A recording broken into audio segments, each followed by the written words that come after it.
Hi everyone, this is James Fiske again. This is a follow-up to the webinar that we had earlier this week on measuring whole life carbon in the built environment, part 1, which is really about sort of the basics, the fundamentals, and a bit of the methodology on how to do that. This video is a follow-up based on the questions that we received after the webinar. So if you're watching this without watching the main webinar, recommend that you check the other video out first and then sort of re-engage with this one. So we've received a number of questions that I'll try my very best to answer. First question: can you explain Scope 1 again to me, please? Scope 1, so if I just find the main slide, this is the slide that we presented in the webinar.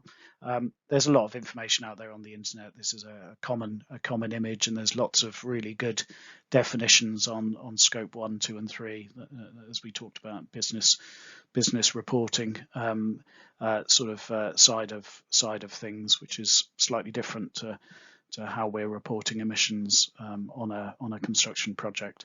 But Scope 1, just to be clear, is all of the emissions that a company is responsible for. So if you're burning any kind of fossil fuels, they need to be accounted for.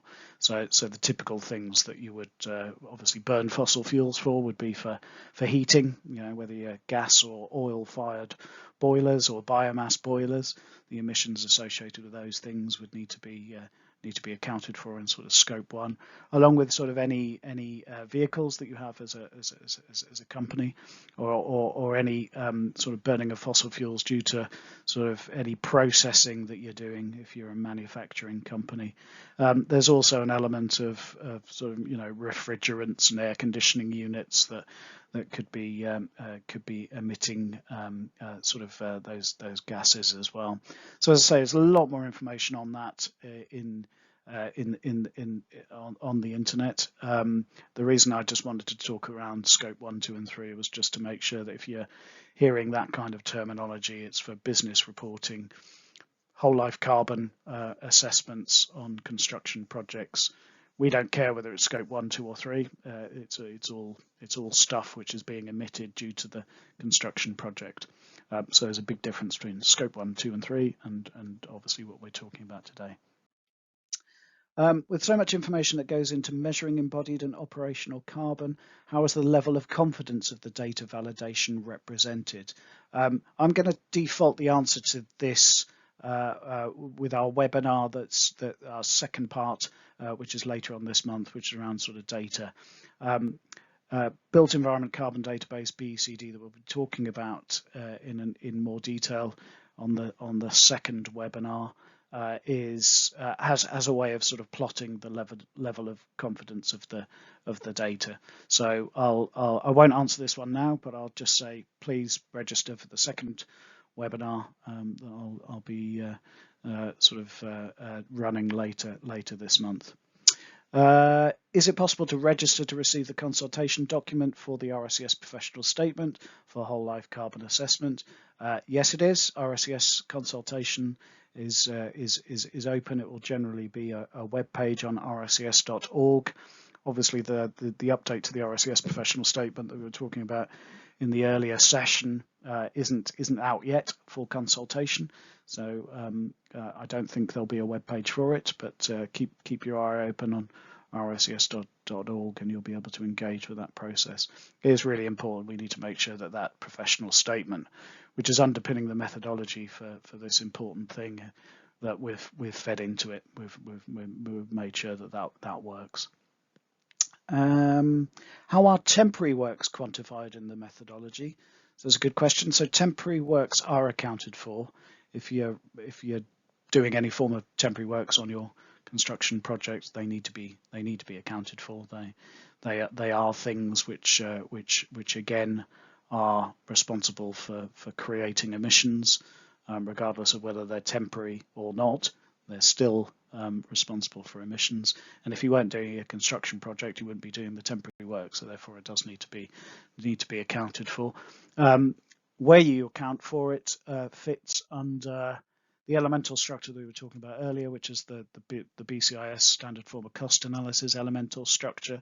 So those that aren't familiar with it, there's a section 0, which is facilitating works, and underneath that, temporary and enabling works are listed there. So that's where you would account for temporary works.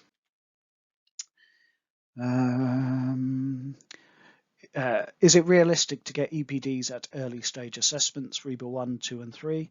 Appreciating the earlier the assessment, the greater the value. Fantastic point, and one I failed really to sort of highlight in the earlier webinar. This will be talked about in a little bit more detail in the second webinar. An early stage of a project, and I do mean really early stage, you won't know the materials, so therefore you can't get the EPDs associated with the materials that you don't know about. So in a very similar way to the way that I described BCIS providing cost data at various stages of a construction project, the mindset is that carbon needs to be treated in the same way. So if I just go back to that sort of BCIS slide. So this was the stages of a construction project. Quite a crude diagram, but you have an appraisal stage, design, construct, operate, end of life, and we have those project decision gates that happen throughout the life. BCIS data we were talking about sort of feeds into it to each stage. The same thing applies for carbon data. So at a very early stage, you know you need to build something, but you don't really know anything about it. So I need to build a warehouse in the southeast to house and distribute the widgets that I'm manufacturing, but at that stage I don't know if it's steel frame, concrete frame, what cladding, I won't know much about it. It's a feasibility stage, it's an appraisal stage. So at that stage, as well as sort of cost per meter squared type information from a cost perspective and typical operational costs, I would also need to know carbon per meter squared type levels of information. And we'll be talking about this in the webinar later this month in terms of BECD, which should be providing that data at an early stage. BCIS are obviously looking to link that carbon data over to the cost data in our platforms so that you can consider capital cost, life cycle cost and carbon and other things like duration at an early stage of a project. And that sort of mentality continues throughout the life. So in the same way as designs evolve, the carbon data and the levels of carbon data should evolve. So elementally, at that stage, you're sort of going through early stage, conceptual sort of design stage. You might be thinking about your frame or your cladding or your roof types. The carbon data that you'll be using will probably be based on historical levels for those types of elements. So the same way as we do for cost data, think carbon data, and that will extend, throughout. You'll get into more and more detail, and it's not until the later probably stages of design when you'll actually understand the material that you want to use. So a lot of the webinar that I've sort of focused on to explain what embodied carbon is was probably more applicable to the later stage of design when you know the specific materials that you're looking to put into your building. So it's a really good question. I think we'll try and deal with that in a bit more detail at the next sort of webinar. Do you know of any software available which can measure the carbon for a building? Yes, unfortunately, I'm aware of many, and they're all working in slightly different ways, all reporting slightly different numbers at the moment. And that's not the fault necessarily of the software. It's just the fact that the methodology and the data that sort of underpins them aren't always the same. Yeah, there's lots of software out there.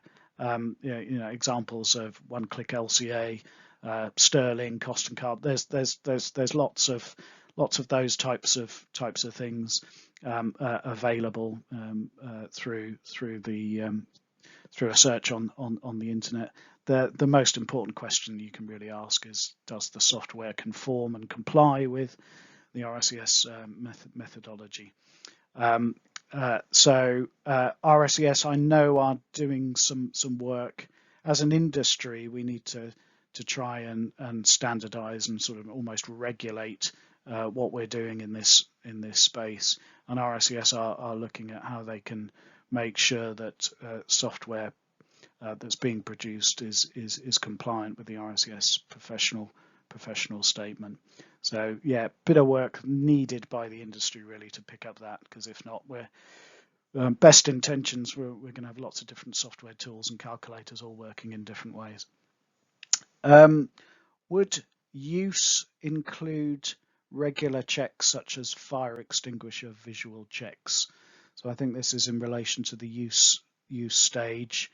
Obviously, the use stage, you're really, you're trying to capture things that are responsible for emissions. So I don't think, unless I'm misunderstanding the question, a visual check might have some emissions associated with sort of people driving around to various sites.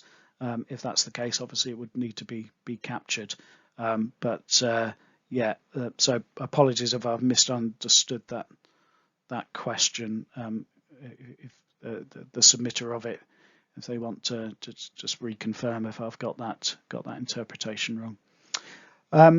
Please confirm that we need the weightage of construction material to quantify the carbon.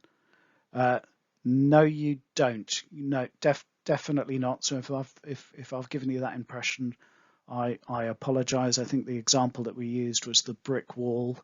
The important thing is that you need to make sure that the quantity, the unit of measure of the quantity, aligns with the unit of measure of the emissions factor. So if I just go on to the brickwork wall example, yeah, quite rightly, in my example, I'd used weights, which is all this stuff, simply because the emissions factor that I had were all based on weights.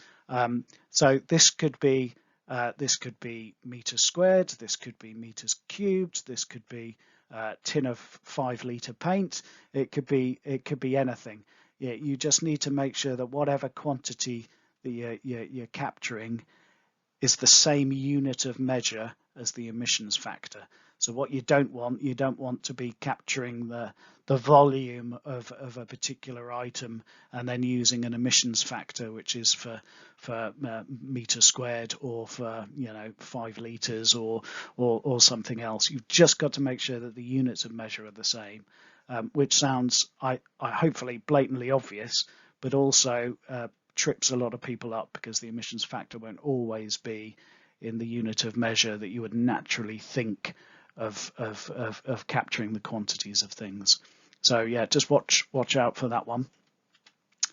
Why is module D not part of module A? This is, yeah, a brilliant question, and I debated this a lot in my head as we were going through the sort of the methodology and sitting on the working groups. So if I can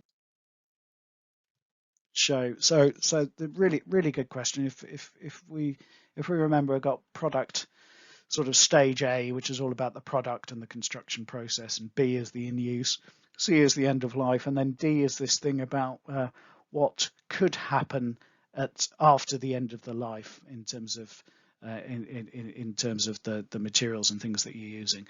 Now this module D is really important because it gets us to think about what could happen after this thing that we're installing to put into the building that we're running for 80 odd years, whatever it may be. How reusable are those materials? So this is sort of getting to think about circularity of materials and making sure we can reuse things. So the question is a sensible one in terms of, well, if you're looking at reuse and recycling, wouldn't that be included within the product A stage? And the answer is, well, yes, it actually is. So as you're quantifying the products that you're using as part of your construction project, if it's a recycled product, the recycled element will all be included in that emissions factor. You would hope that there isn't any raw material in extraction and supply, for example, in a recycled product. There would be things like transportation and manufacturing of that of the the recycled product itself. But so you would hope that the recycled material would have a lower emissions factor than one that was created from scratch.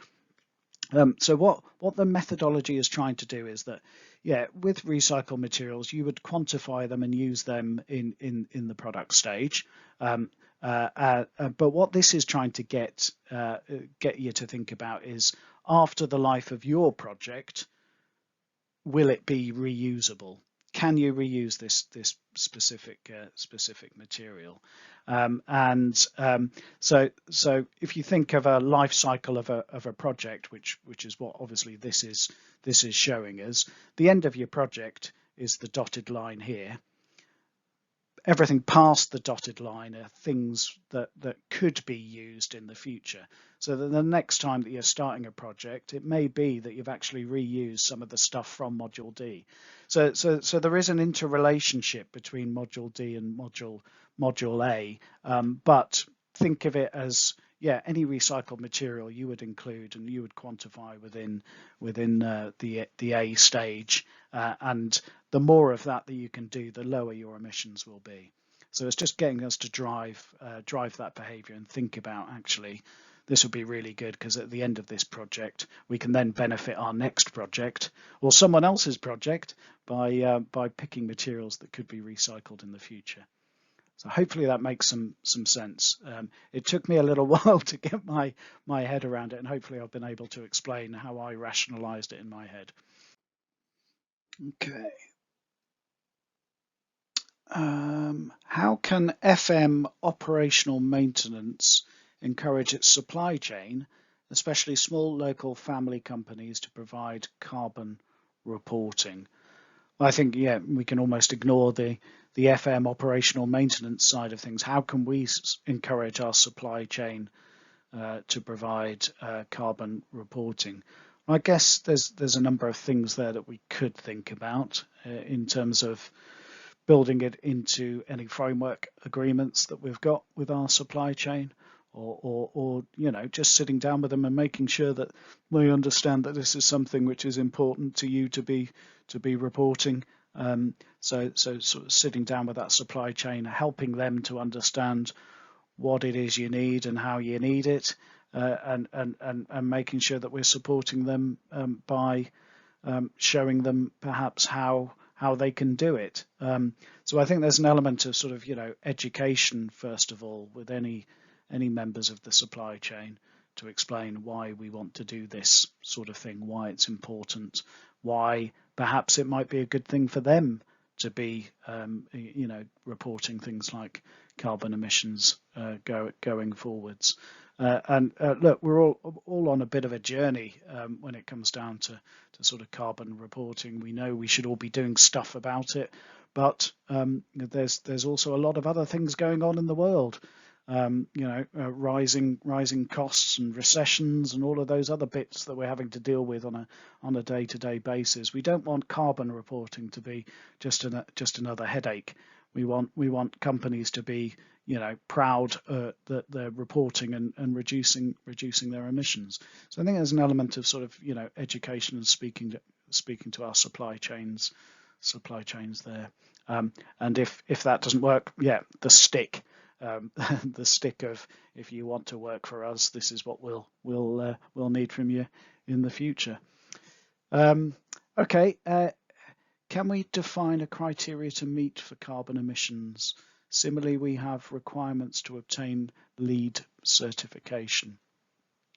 So I'm not quite sure I understand. It's probably linking to another question somehow, which I'm not intelligent enough to work out, so my apologies for the submitter of this. Carbon emissions and whole life carbon emissions obviously do feed into the certifications, the BREEAMs and the LEEDs sort of certification processes. So there is a natural link between what we're reporting today and how that fits into those sort of certification schemes. So, and perhaps this could be a topic of a future webinar. We could perhaps ask BRE and others to sort of come in to explain. But certainly from my limited understanding that BREEAM, you will obtain credits by looking at things like materials and whole life carbon as part of it. So I think there's a natural link between what we're reporting today and actually that certification process. I hope I've understood that question well enough. Firstly, great content and very informative. That's good. Thank you. Do you believe that there needs to be much more punitive and exacting compliance regime introduced? Given the confusion, jargon and variation you have alluded to and polarized opinions, how can we get this standardization? It is a really complex and human behavior, and they're hard enough. How do we get that change? Especially with so many economic challenges, it's easy to ignore. So question is more of compliance or not. Great, yeah, a great question. And obviously we started to talk about some of that, I think, in the earlier stage when we were talking about sort of our supply chain and how we can encourage reporting and reductions from our supply chain. But yeah, I mean, there's the compliance is a tricky thing. So at the moment, the government don't mandate reporting, so it's not built into our planning process. It's not built into our building control or building regulations process, other than things like EPCs. The embodied carbon side of things isn't mandated, although there are a number of sort of local authorities and the GLA being an example of that are now asking for carbon reporting, and embodied carbon is becoming more and more important to some of those local authorities. So the government is trying to manoeuvre a number of complex things, the economy being one of them. And one of the issues, so a recent bill went to Parliament. It stalled a bit, I think, is my polite summary. The stalling is probably a concern around how do the SME organisations report. How can we make this not a burden to those organisations? Government don't obviously want to add a load more mandatory reporting and compliance things on top of everything that those SMEs are trying to deal with, like we were talking about earlier. So there will at some stage, I am sure, be some form of regulation for this and some form of government mandate. It's not going to be a million miles away. That's for sure. So in the absence of sort of having the big government mandate and the big government stick, it is really about, we need to be doing something about this as an industry sooner rather than later. Quite frankly, we can't wait for a government mandate. We're rapidly losing our ability to make an influence and a change on the planet as it is. We can't wait for the government to mandate it. So in the absence of that, we've got to be speaking to the funders of the projects. We've got to be advising anybody in the supply chain about the importance of this.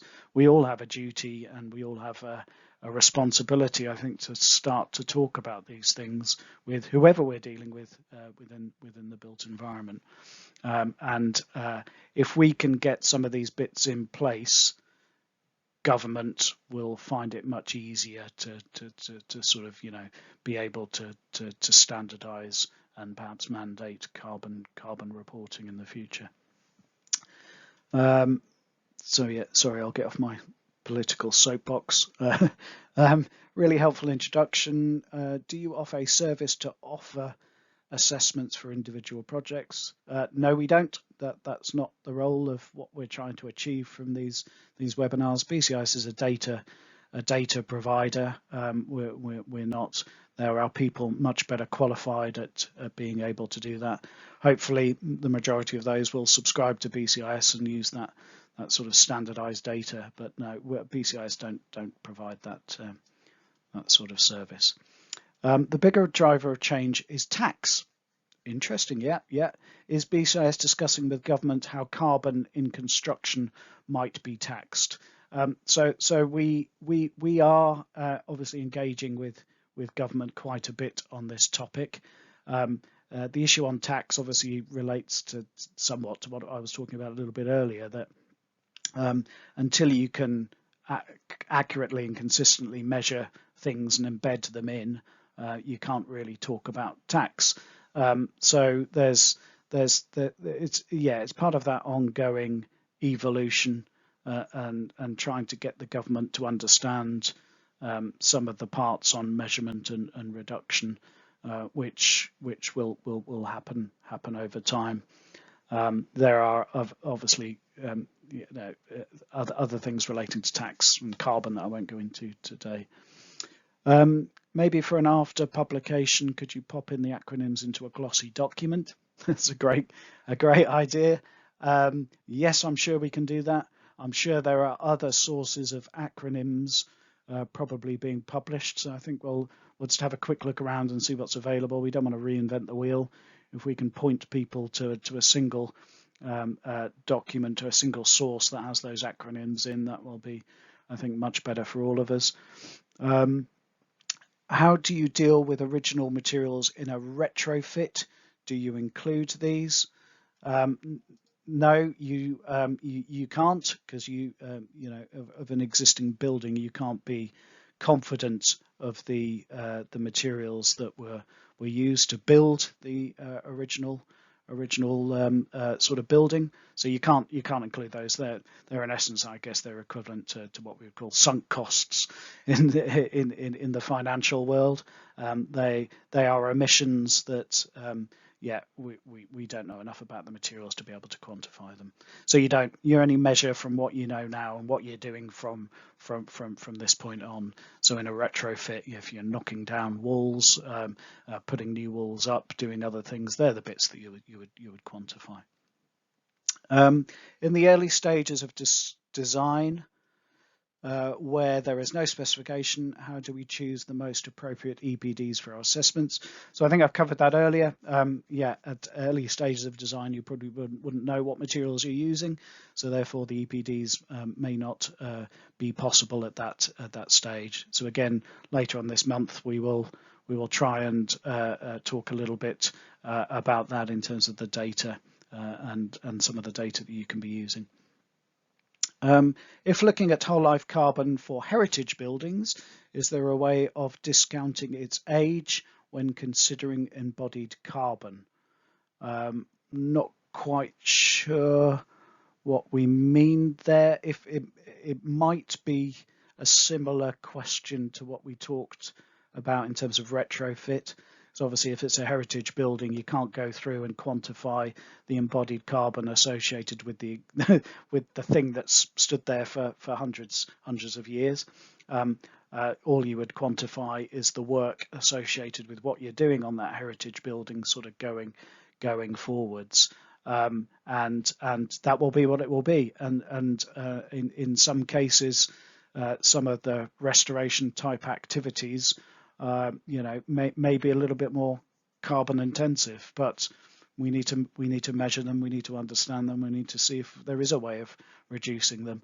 But we may also have to accept that to protect our beautiful heritage buildings, that we will unfortunately need to create emissions to support them.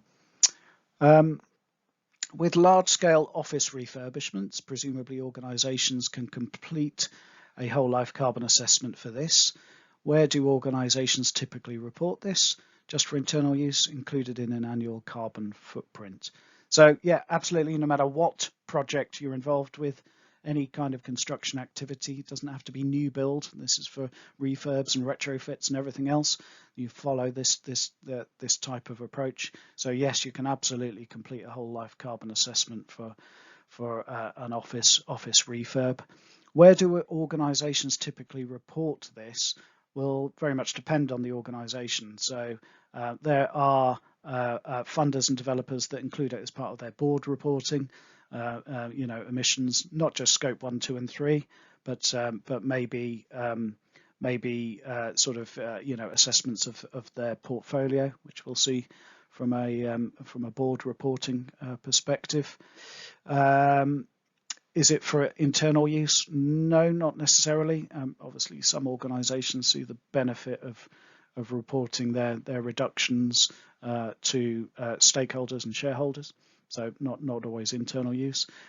We're obviously from the RICS professional statement and other professional bodies are trying to encourage the industry to share that data with something called the Built Environment Carbon Database, which we'll be talking about in part 2 of our webinar, and simply because we need to be sharing and learning from each other.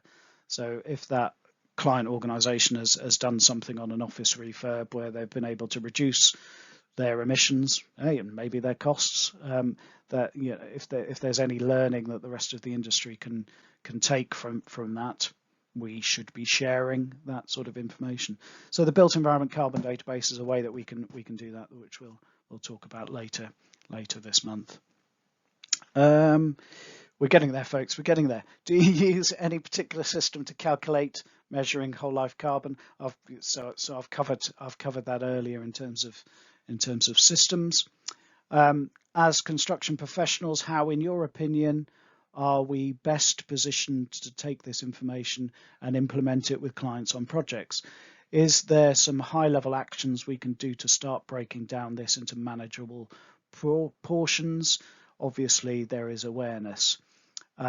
So yeah, I think we've covered a little bit of that when we were talking about the supply chain earlier. I think this is very much about raising awareness and the importance, and I think we all have a duty to do that, no matter who we are and what role we're fulfilling in the built environment. There's an element of sort of explaining what we're trying to do. You as an organisation, no matter where you are, can start to report your carbon emissions and obviously try to influence and reduce them. So I think there's a number of things that we can all do straight away, even in the absence of sort of mandates. There's a really good case study, and I think that again this could be another webinar in itself, but that saving carbon often saves money, and if you think about that simplistically, that makes a lot of sense. If you're saving carbon, generally you're going to be using less of something, less of a material, for example, or in those cases you're likely to be reducing your cost as well. So I think we need more case studies like that out there in the industry that sort of talk about the interlink. So even if sustainability is not top of the boardroom agenda, having and this will also save you money is a really powerful thing. So yeah, I think raising awareness is critical. Having more sessions like these, so that we can all start to talk the same language and build up a bit of momentum in this really important topic. Recycled plastic used road construction. So I'm not sure if that's an order or a question. Yes, recycled plastic is being used in road construction. It's a great example of how we can reuse and recycle what would traditionally have been sort of landfilled into something which is important. Now I'm not sure where we've got to with recycled plastic. I know pretty sure the government was doing some investigation. I know it's been used internationally, on a few projects. I'm not sure where we are in terms of the UK. So perhaps if you know more than I do, which is very likely, I'm not a road engineer or a highways engineer in any way, shape or form. But it's a great example of how we can think innovatively and reuse things and reduce our emissions. Do you think that the construction industry, and in particular the QS sector, are treating climate change seriously enough, given the urgency of the problem? You're going to get quite a political answer from me on this. No, I don't. I don't think and I am a quantity surveyor, and as a quantity surveyor, I've been involved in this for quite some time. So yeah, about 13, 14, 15 years ago, I started to link embodied carbon to costs in price books to try and get the sector that I'm part of to start to consider the environmental impacts of what they're doing. The problem is the QS sector, and I can speak openly because I'm one of them, is quite resistant to change at times. There was an element certainly 14, 15 years ago, when we were doing this within Mott MacDonald, that QSs that I was engaging with across the industry at that point were a bit nervous about taking responsibility for reporting carbon numbers because they didn't understand them. QSs like myself, we understand costs, and we can kind of see if costs are right, wrong, or indifferent when they're presented in front of us. But carbon is new to them. So there's an element of, the QSs, I think, would definitely be the right place. Yeah, QSs are measuring things for the purposes of costing. As they're measuring things, they are so well placed at sort of quantifying carbon in the same way as they quantify costs. But there's an element that we need to help them, and I think this is the role of the RSES, and the RSES need to make sure that there's training and support to those professionals so that they can start to do this. So I think there's an element of, I'm sure everybody would agree that climate change is serious and they want to do something about it, but there's also, I think, a role for the wider industry to make sure that we're supporting this. It's new in some people, it's been around for a while in others, but we still need to support our construction professionals no matter what role they're fulfilling. Last question was again on estimating software. So lots of people wanting guidance on what estimating software we should use, and I think that's we've chatted that one through. So my apologies, this was almost as long as the webinar itself. So if you've made your way through to the end of it, thanks again for joining. There's a couple of obviously key bits of information I just want to leave you with. The first one is the webinar itself, and this video will be available on bcis.co.uk. And obviously our next webinar you can register for on bcis.co.uk as well. So the second part is all about data. We'll talk about the evolution of data over different stages of the construction project.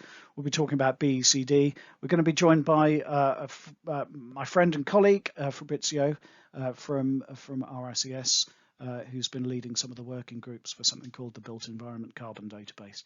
So the good news is you won't have to listen to me waffle on for the complete hour. So again, thank you very much for joining this supplementary video of questions. Really look forward to continuing to engage. If you disagree with anything that we've said today, anything that you think we need to cover, please do let us know on the BCIS LinkedIn page that was presented on the first video. Okay, take care everyone. See you soon. Bye.